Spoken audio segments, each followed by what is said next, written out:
परे यो त ओहो हेर्नु त ओहो दाइ कस्तो रमाइलो हेर्नु त कति रमाइलो बरफै बरफ यस्तो पनि ओहो भिनाजु धेरै रमाइलो होइन दाइ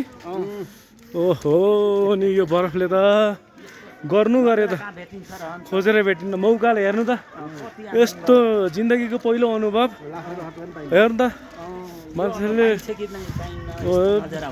हेर्नु त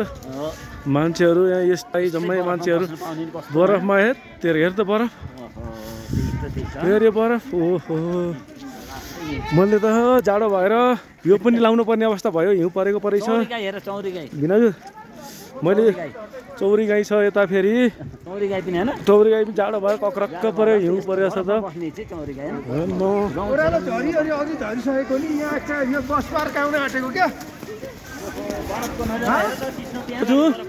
ओहो दाइ के छ धेरै चिसो भयो म त सल यस्तो गर्नुपर्ने बाध्यता भयो हेर्नु त हेर्नु बरफको थुप्राहरू यो हेर्नु बरफहरू झरेका ओहो